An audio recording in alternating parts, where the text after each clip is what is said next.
Boas festas, bem-vindos a mais um espaço de entrevista aqui na TIVER, nesta quadra festiva do Natal e fim de ano. Hoje vamos lançar nestes próximos momentos uma abordagem retrospectiva ao ano de 2016, ver os assuntos que marcaram a atualidade internacional. Recebo em estúdio o professor universitário Carlos Carvalho, quem cumprimento. Boas festas. Boas festas. Teve um bom Natal, Carlos? Sim, muito bem. Da família, sim. Na tranquilidade? Exatamente, correu tudo bem. Muito obrigado por se associar a nós para lançarmos aqui esta avaliação do ano de 2016. Comecemos pela segurança internacional. 2016, para além da questão do Estado Islâmico e terrorismo, fica também marcado pelos conflitos armados, sobretudo no continente africano, mas também alguns conflitos na Europa. Sim, sim.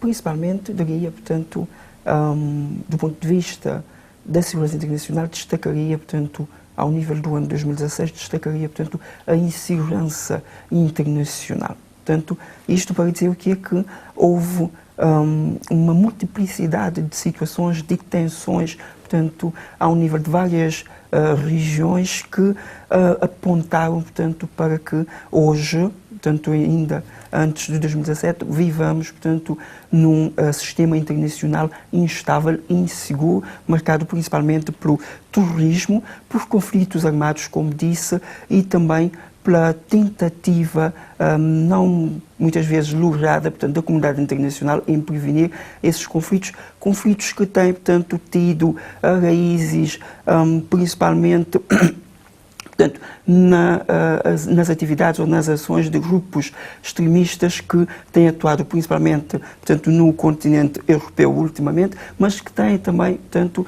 as suas atividades localizadas, portanto, nas regiões como o Médio Oriente. Portanto, são grupos que, à partida, têm um poder financeiro por trás. Sim, sim. Nós sabemos que, principalmente, os grupos terroristas são financiados, não é, por, se quiser, portanto, grupos económicos que têm interesses em destabilizar certas regiões ou têm tido, portanto, financiamento junto de fontes de matérias-primas que acabam por apoderar, designadamente, portanto, as fontes petrolíferas. Falo especificamente do Daesh, que tem financiado as suas atividades a partir, portanto, do controle de fontes petrolíferas, para depois financiar a compra do armamento. O que é isto de Estado Islâmico? Ora, o Estado Islâmico, na verdade, é um grupo que se autoproclamou, não é? Estado Islâmico, um grupo, portanto, islâmico que partilha, portanto, de valores extremistas e que quer, portanto, impor um califado, não só, portanto, no Médio Oriente, designadamente na região do Iraque, portanto, no país, portanto, no Iraque, no Afeganistão, portanto, na Turquia, na Síria, mas também exportar esse califado pelo mundo todo. Mas o mundo não teria condições, a comunidade internacional reunida em bloco, não teria condições para pôr cobro ao avanço do Estado Islâmico? Ora, tem havido várias tentativas, como nós notamos ao longo do ano, mas na verdade é que a comunidade internacional não consegue falar a uma só voz e também o facto é que o próprio Estado Islâmico, pelos métodos que tem usado, os alvos, e também o timing dos ataques, portanto, tem deixado alguma dificuldade à comunidade internacional que, portanto, também não se tem, se quiser, não se tem vindo, portanto, a colaborar no sentido de trazer uma única resposta. Nós vimos, por exemplo, o caso da abordagem dos Estados Unidos ao Estado Islâmico não corresponde à abordagem que tem, portanto, a Turquia ou que teria a Rússia, portanto, os principais atores que têm, portanto, interesse na estabilidade na região onde atua mais esse grupo. A política internacional, o ano termina e 2017 vai começar precisamente com este facto, a eleição de Donald Trump nos Estados Unidos, a sua posse a 20 de janeiro. Poderemos estar a falar de uma desordem ou ordem mundial? Sim. Na verdade, alguns analistas internacionais tem, portanto, focado mais a ideia de que a eleição de Trump pode, de facto, criar uma certa desordem internacional, na medida em que ele, portanto, o Presidente, não tendo experiência em política, nem tampouco em política internacional, então não há de valorizar, por exemplo, certos ganhos que o Sr. Obama conseguiu ao nível, portanto, das relações externas dos Estados Unidos, da política externa e também da manutenção de uma ordem internacional estável. Ora, quando nós dizemos, por exemplo, que a eleição do Donald Trump pode, portanto, criar uma certa desordem internacional, isto tem que ser visto de uma perspectiva, por exemplo, em que ele pode não saber, por exemplo, cumprir, não é? Fazer cumprir, por exemplo, os tratados que os Estados Unidos assinaram e, portanto, o não cumprimento desses tratados pode, portanto, ter implicações geopolíticas incomensuráveis. Portanto, poderemos precaver tensões mais agravosas agora com Donald Trump a nível mundial?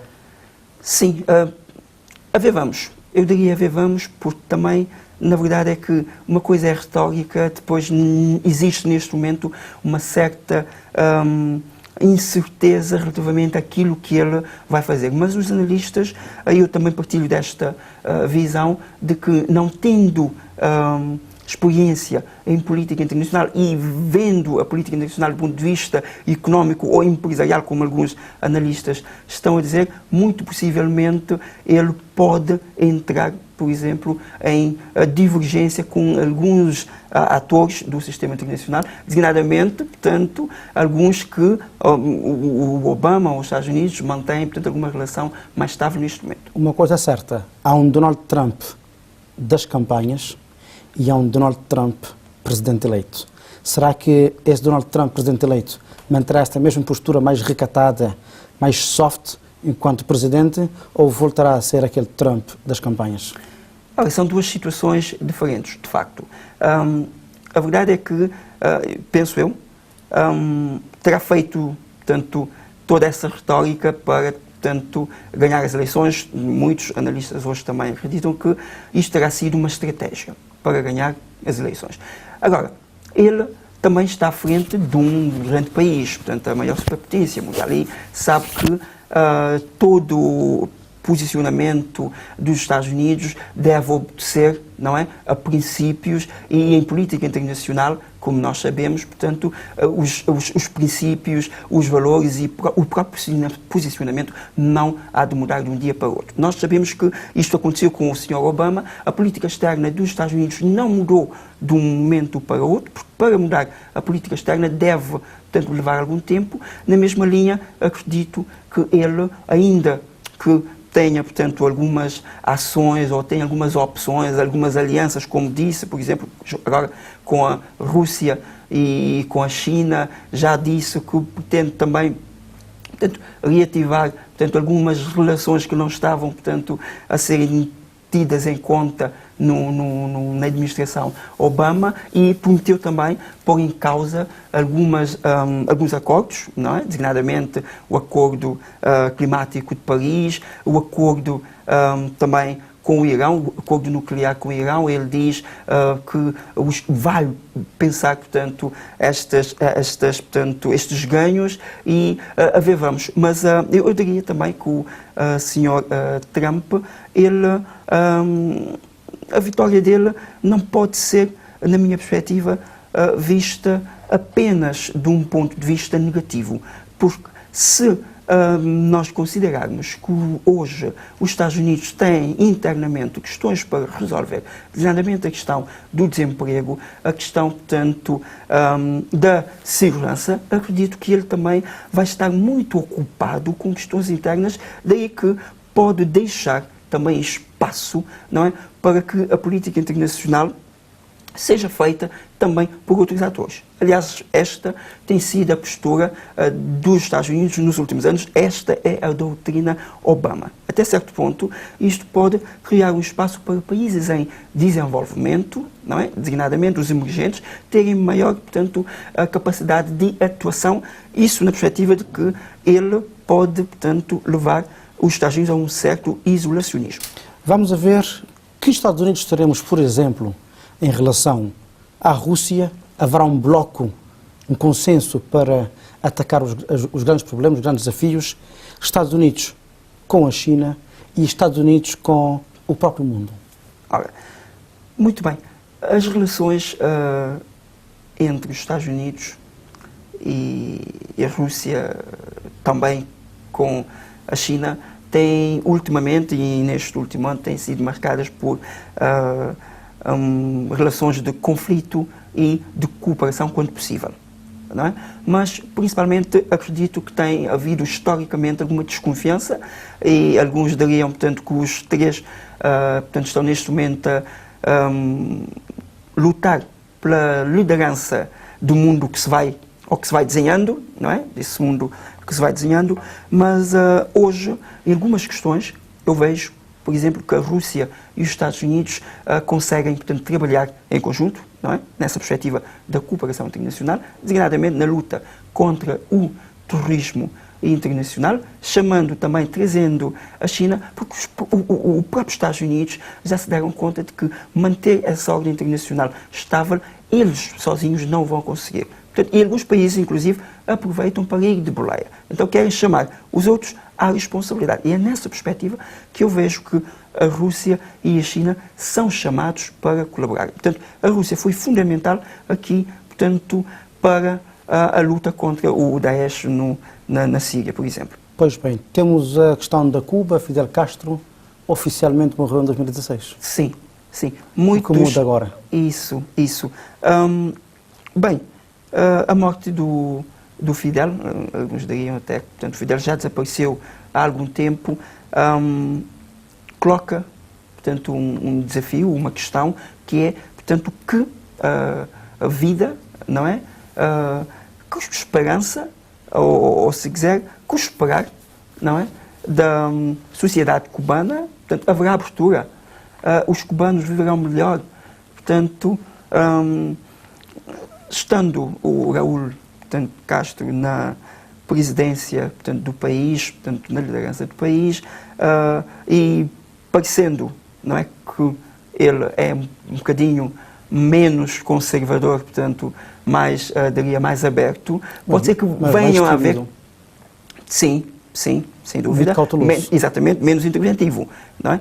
Mas pode ser que a morte, o desaparecimento de Fidel venha a trazer, portanto, ou abrir espaço, diria eu, para reformas, não é, na Cuba. Mas a verdade é que, do ponto de vista das mudanças que o próprio comunismo de Fidel prometeu trazer, não se verificaram no setor. Para além, portanto, da questão, portanto, da área da educação e da saúde. A primeira abertura que poderá eventualmente haver é a definição de eleições livres em Cuba. Sim. Há essa previsão? Ninguém fala disto. Bem, eu pelas leituras também que tenho feito, não consigo, portanto, avistar, também não seria fácil, não é? Sabendo que Cuba, portanto, todo o regime comunista que se instalou, não é? Todo fechado, não seria, portanto, de esperar que essas eleições acontecessem, portanto, de imediato. Mas acredito que, da forma como o Presidente se apresenta, não é? Portanto, a sua atitude, também essa aproximação dos Estados Unidos, o levantamento do embargo, pode, portanto, de certa forma, motivar, portanto, o Presidente, Raúl Castro, a também operar certas reformas, portanto, no sentido, principalmente, de um regime mais aberto, mais, se quiser, mais democrático. Temos aqui na Europa, União Europeia, algumas questões que queríamos aqui aflorar, nomeadamente em França, praticamente a retirada, ou o anúncio da retirada de François Hollande, que não vai concorrer à sua sucessão. Ele está no primeiro mandato e teve um conjunto de problemas, desde logo os ataques que a França também foi vítima. Sim. É normal esta retirada de François Hollande ou mostra um homem, diria, sem pulso? Okay. Bem, de facto, essa decisão do Sr. Hollande apanhou muita gente e muitos analistas de surpresa. Até aliados. Exatamente. não estavam à espera que ele se retirasse. Aliás, ele é o único, não é, presidente que não se candidata à sua própria reeleição.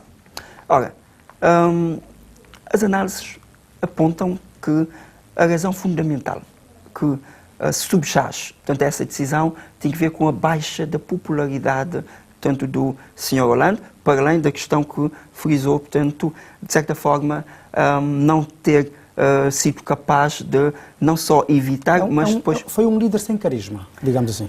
Sim, comparado com o seu antecessor, sim. exatamente, não é? Principalmente Sarkozy, que parece-me também pela carisma, mas também pelo próprio contexto internacional, parecia-me que se dava melhor na altura com Bush, por exemplo, ou com com outros líderes. Sim, mas diria para ser mais preciso, Bush, Sarkozy, Bush, haveria um outro, aliás, com quem portanto, falo do Tony Blair, por exemplo, com quem, portanto, fizeram a aliança, a coligação, exatamente, para, portanto, projetarem um poder ocidental fora, portanto, completamente diferente do que, portanto, apresenta o Sr. Hollande.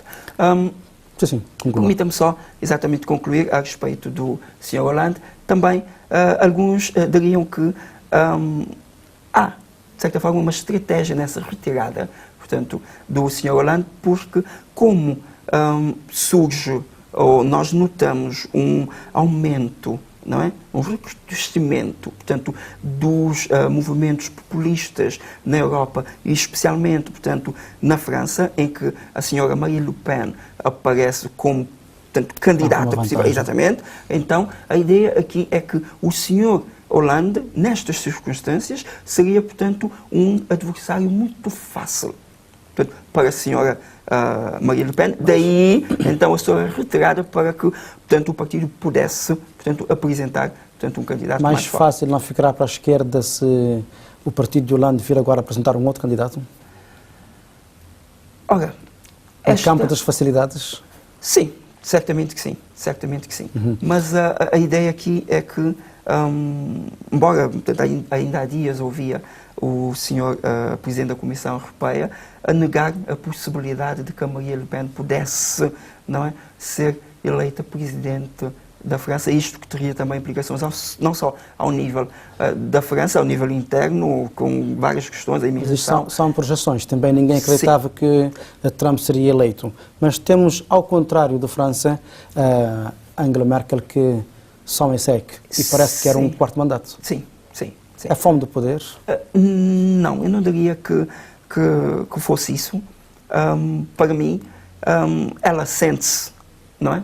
Bem, tem o apoio do seu partido, tem apoio também, embora com algumas quebras de popularidade, mas tem o apoio, portanto, do povo alemão, de forma global, e tem apoio também de importantes aliados ao nível da União Europeia. Agora, a senhora Merkel,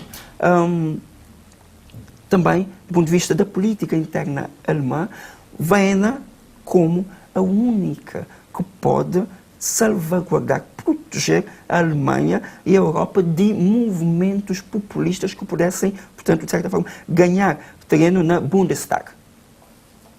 Portanto, essa a perspectiva dela continuar. Agora, eu só chamava a atenção também para o seguinte, eu só, portanto, depois dessa decisão dela continuar, que depois refleti a visita do Sr. Obama, não é? O Obama antes, portanto, teve uma visita à Alemanha e teve, portanto, vários momentos com a senhora Merkel. Eu percebi isso na perspectiva, por exemplo, de pedir à senhora Merkel, que vai continuar também, de defender um bocadinho o legado do Sr. Obama, mas portanto, o trabalho, todo o legado que, juntos, não é? Nessa aliança Estados Unidos, Alemanha e alguns países da União Europeia, conseguiram ao nível internacional. E no mapa dos problemas dos refugiados, até Angela Merkel saiu bem.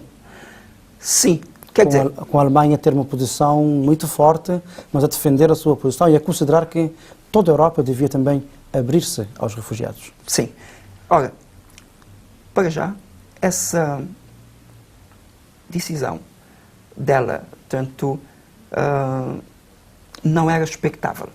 Na verdade, quando a Alemanha se dispôs a receber imigrantes, portanto, muitos analistas consideraram, portanto, que, na verdade, essa, portanto, não era, portanto, a expectativa deles, tendo em conta que, supostamente, não é, a Alemanha não teria essa atitude por razões históricas, não é? Inclusive, liderou, deu exemplo. Agora, muitos dirão também que isso foi uma estratégia da própria Angela Merkel, que conseguiu, portanto... Ganhar pontos. Ganhar pontos, exatamente. Conseguiu ganhar pontos quando ela estava confrontada com outras questões, designadamente a sua forma de lidar com a crise financeira, portanto, na Europa e, portanto, também a forma como pressionava alguns países que estavam, portanto, em dificuldades financeiras, como, designadamente, portanto, a Grécia ou mesmo Portugal ou Espanha. Da Alemanha para o Reino Unido, há a retirada do primeiro-ministro e há a assunção de Theresa May, mas também há o Brexit. Sim. Aqui o antigo primeiro-ministro, portanto, britânico, ele que sugeriu, levou a questão ao referendo, exatamente, e, na verdade, ele foi, julgo, surpreendido, porque nunca esperava que o resultado fosse, portanto, sim. O Brexit, portanto, ele que iniciou esse processo, que, portanto, desencadeou nessa decisão do Brexit, da saída do Reino Unido da União Europeia, tem havido várias análises. Não é? Tem havido várias análises. As razões porque é que o Reino Unido decidiu, não é, deixar, portanto, ou começar, portanto, um processo de retirada da União Europeia, quais serão as implicações, portanto, dessa decisão ao nível da União Europeia, ao nível também do Reino Unido e ao nível internacional. E hoje, portanto, eu lia que o grupo que foi Brexit, pró-saída da União Europeia, exatamente, vem, portanto, pedir à Comissão da União Europeia, portanto, que haja um acordo, depois de retirada, haja um acordo de comércio livre. Então, alguns jornais comentavam, não, saída é saída, mas aqui mostra o quê? Mostra sempre a intenção do Reino Unido, portanto, de sair para depois vir beneficiar do mercado interno único, não é? Da União Europeia. E hoje, portanto, também lia, o senhor Jean-Claude Juncker dizia que não, que o Reino Unido, ciente da decisão e das implicações, teria também que saber que qualquer tipo de acordo de comércio livre, por exemplo, implicaria que da União Europeia fosse possível os trabalhadores, portanto, circularem, portanto, pelo espaço todo. Isto, portanto, que é algo que tem sido evitado pelo Reino Unido. A saída é boa em si, do seu ponto de vista? Ora, vai depender da perspectiva que nós tomarmos, não é? Do ponto de vista da União Europeia, parece-me que não é? Tendo em conta, inclusive, o efeito dominó que pode criar e motivar, por exemplo, a que outros, não é, o possam fazer. Verdade? Alguns também até sentiram-se tentados a sair. Claro que sim. E ainda por cima, nós não podemos esquecer que o Reino Unido é o segundo maior contribuinte da União Europeia. Para além do facto do peso, não é, que a União Europeia, portanto, que o Reino Unido tem dentro da União Europeia e que torna a União Europeia um ator internacional mais pujante.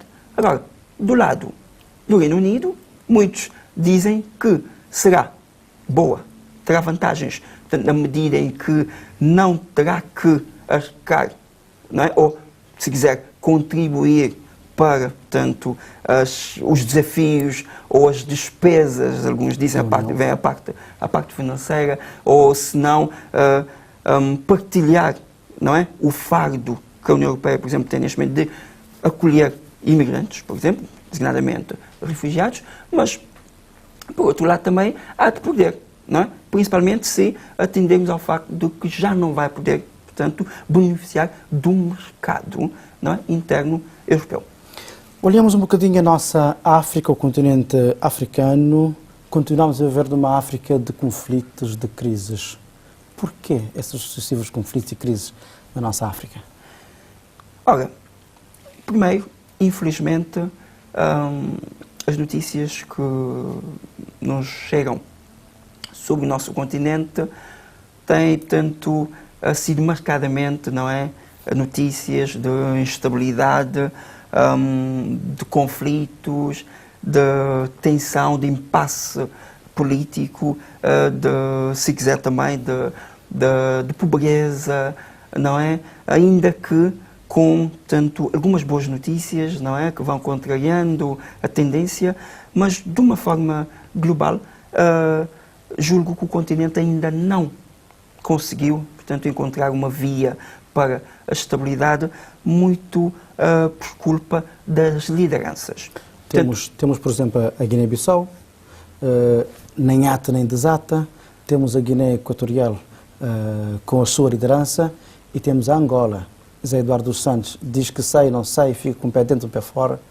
Sim, não só estes casos, portanto eu vou falar exatamente sobre eles, mas de uma forma global. No nosso continente, por exemplo, nós notamos que as instituições que foram criadas, não é, para auxiliarem os países, portanto, quando de qualquer situação de crise, por exemplo, essas instituições vêm-se impotentes face a, eu diria até, a uma soberania exclusiva dos Estados. Também a forma como os líderes, os dirigentes governam, a própria governação. Portanto, eu julgo que a questão estará, portanto, na governação. Portanto, nós, ao longo deste ano, por exemplo, nós notamos alguns que não querem deixar o poder e que têm, portanto, tentado várias formas, não é, de se manterem no poder. Por exemplo, quando há pressão internacional para que esses senhores se submetam, não é, às eleições,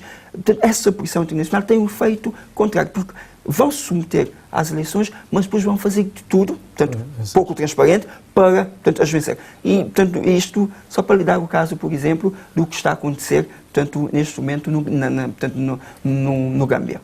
Olha, e passou-me agora pela cabeça a questão do Zimbábue.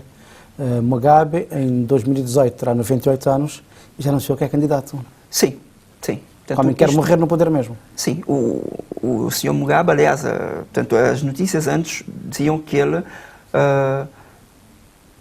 seria, portanto, ele a apontar, não é, a nomear a sua esposa como, portanto, exatamente a sua sucessora, mas agora decidiu que ele, portanto, deve ser, portanto, recandidatado para o próximo mandato. Isto mostra, portanto, na linha do que eu estava a dizer, que há uma crise de liderança ao nível, portanto, do nosso continente que não permite que haja mudanças, que hajam ideias novas e que haja uma nova forma de governar.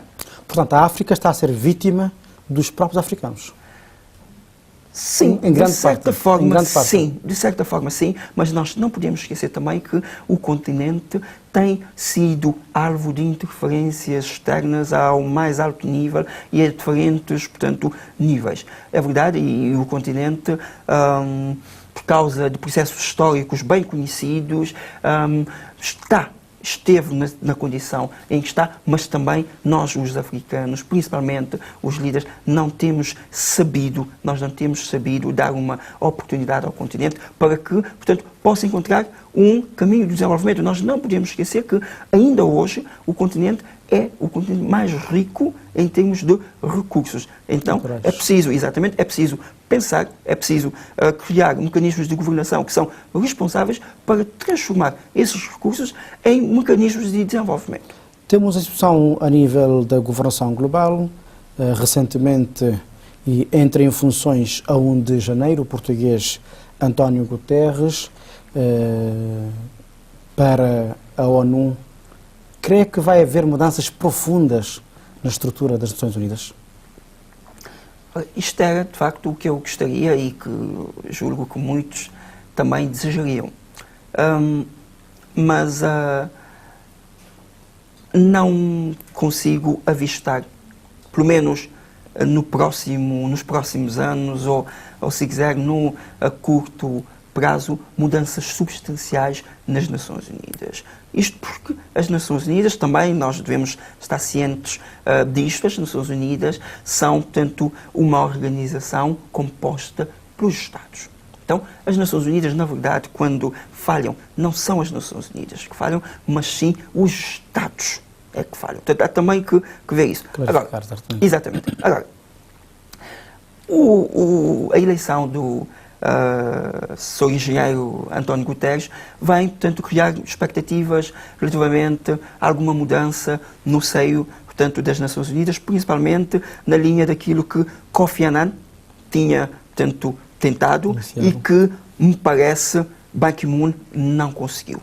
Também por razões, permita-me só terminar, sim. Por razões que têm a ver com a própria limitação do mandato do secretário-geral das Nações Unidas. Sim. O facto de Guterres ter estado muito tempo à frente das situações das migrações poderá ser uma mais-valia para a sua governação, a sua liderança na ONU? Sim, eu acredito que sim, principalmente porque ele tem já experiência, esteve de 2005 a 2015 à frente, portanto, da Acnur, portanto, do Alto Comissariado para os Refugiados. Ele tem experiência, tem muita experiência e, portanto, é reconhecido que ele fez um excelente trabalho à frente desta agência das Nações Unidas e mais, portanto, pelo facto de ter lidado bem com a questão das migrações e pelo facto também de ter experiência em questões, não é? Que são as principais questões com que as Nações Unidas hoje lidam, que é o quê? Que é a questão do desenvolvimento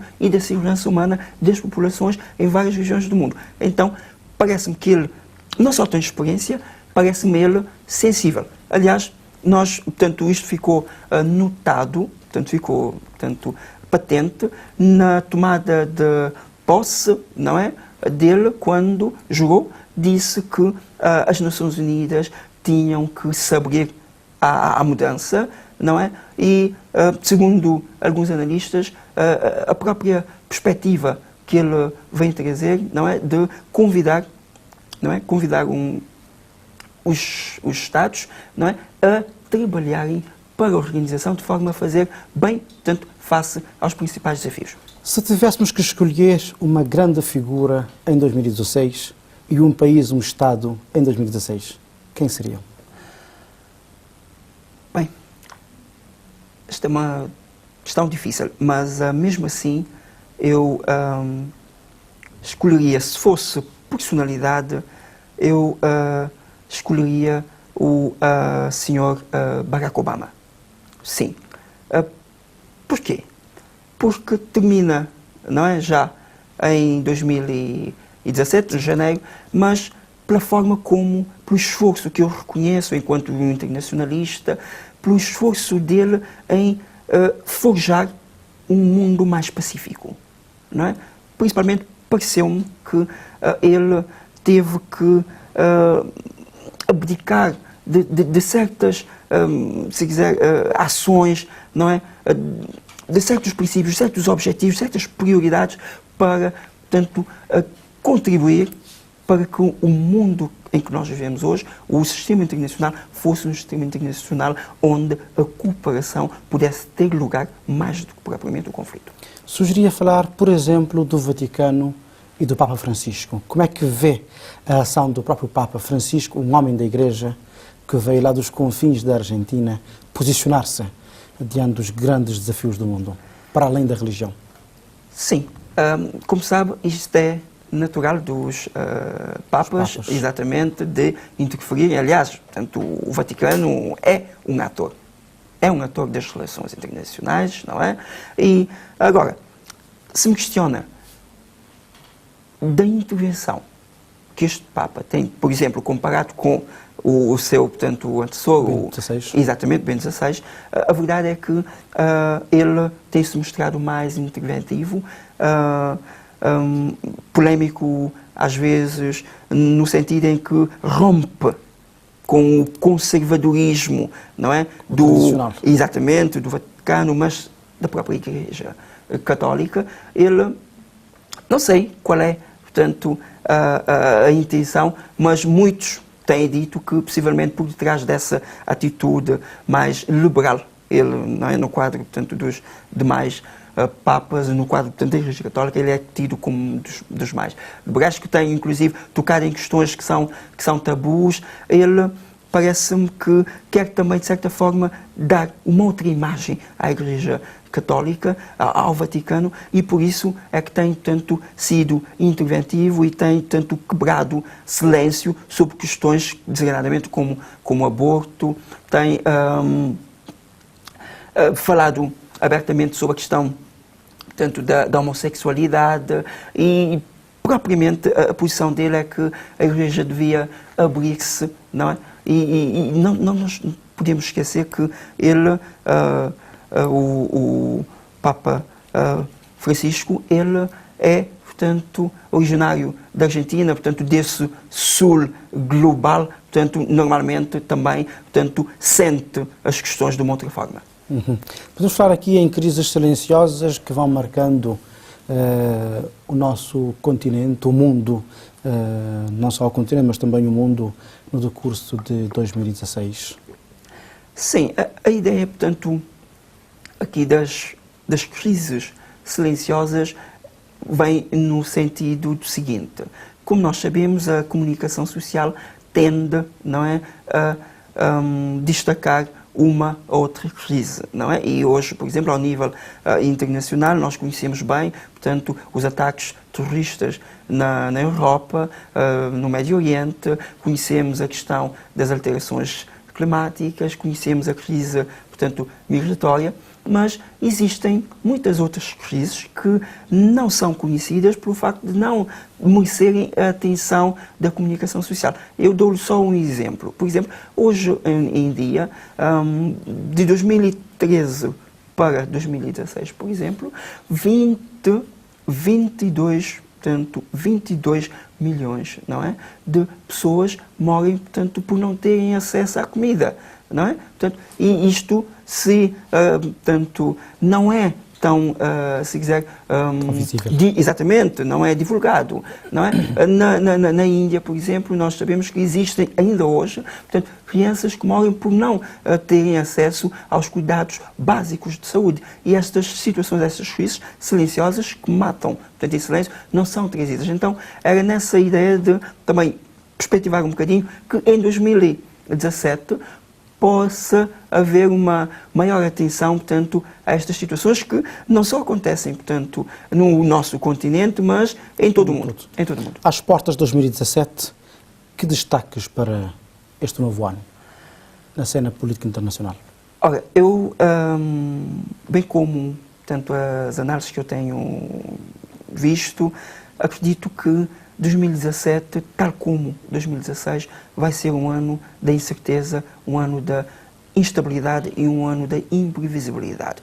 Principalmente porque está, portanto, à frente da maior superpotência um senhor que, portanto, pela sua retórica, também pela sua inexperiência e, portanto, não nos permite prever quais serão, portanto, as suas ações, não é? Instabilidade pelas razões que nós já conhecemos, as crises, portanto, ligadas ao terrorismo, à migração, hão de continuar, não é, para o ano, por causa, portanto, da incapacidade das instituições de fazerem uma gestão, portanto, melhor dessas mesmas crises. Eu diria instabilidade, insegurança e imprevisibilidade. Se, portanto, atender a 2017, será marcado também ao nível internacional por exemplo, pela questão do Brexit. Nós não sabemos onde vai haver essa negociação ao nível da União Europeia e quais serão as implicações. Ao nível da crise da gestão, portanto, aliás, da crise migratória, não se sabe qual é a instituição que deve, portanto, tomar conta da gestão dessa crise, sendo certo que ainda existem, portanto, muita gente, muitos refugiados que estão na Grécia, estão na Macedónia, estão na Turquia e que têm vindo em direção à Europa, portanto, ou a outros lugares, designadamente ao continente africano também. Então, parece-me que essas crises vão marcar. A questão climática também parece-me que em 2017 vai continuar na agenda internacional, designadamente porque paira, portanto, aqui a incerteza sobre se o Donald Trump vai apoiar, portanto, ou não esse acordo de Paris. Agora, ao nível, se quiser, da governação global, não é? Também parece-me que 2017 vai trazer muitos desafios e nós vamos continuar, portanto, a assistir às instituições globais, designadamente as Nações Unidas, com uma certa dificuldade de lidarem com essas situações, por causa, portanto, da falta de vontade política também de alguns Estados. Com todo este cenário, como é que projeta Cabo Verde no contexto, no concerto das Nações em 2017? Ora, pois, o nosso país, Cabo Verde tradicionalmente tem conseguido, não é, driblar, não é, a incerteza, as crises do sistema internacional, os desafios que se têm colocado ao país. O nosso país, a nossa diplomacia tem conseguido driblar e bem, tem proveito, com benefícios palpáveis, portanto, ao nível do desenvolvimento do nosso país. Agora, enquanto um membro desta chamada sociedade internacional, Cabo Verde, e tendo em conta o atual contexto internacional que é marcadamente instável, Cabo Verde deve, portanto, repensar, não é, um posicionamento mais proativo, não é, mais atento, que tem na verdade, tem feito, tem seguido. Agora,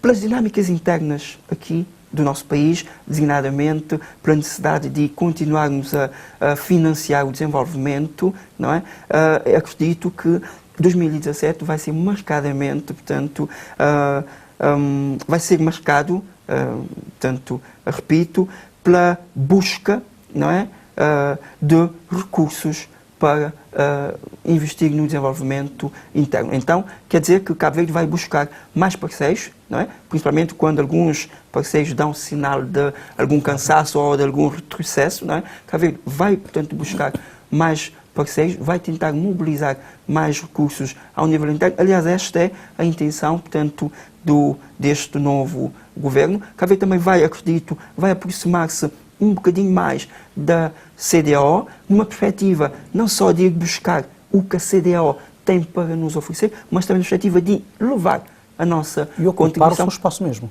Exatamente. Cabo Verde tem um espaço, portanto, nós sabemos, pelas questões nas quais nós já, portanto, demos provas de que, de facto, sabemos fazer e fazemos bem, portanto, podemos dar a nossa contribuição. Falo, designadamente, na perspectiva da boa governação, no respeito dos direitos humanos. Portanto, Cabo Verde pode trazer esse aporte positivo à CEDEAO numa relação que pode ser, portanto, baseado principalmente numa relação de confiança em que haverá, portanto, ganhadores de uma parte e de outra parte. Por outro lado, Cabo Verde também pode aproximar-se, não é, aos países chamados emergentes, não é, na perspectiva principalmente de buscar aquilo que se tem chamado de cooperação triangular, não é, que se opera entre um país desenvolvido, não é, rico, portanto, do norte, e um país emergente do sul e, portanto, o Cabo Verde nessa perspectiva de um país de rendimento médio. Muito bem. Doutor, muito obrigado por ter vindo a este espaço de análise. Com muito prazer. Em 2017 contamos tê-lo muitas mais vezes aqui connosco. Com certeza. Desejamos também um bom ano. Igualmente para si. Muito obrigado. Nada. Fizemos assim esta avaliação retrospectiva e também em termos de perspectiva para o ano de 2017 que aponta aí. Continuamos sempre consigo em todos os dias do ano novo. Feliz ano.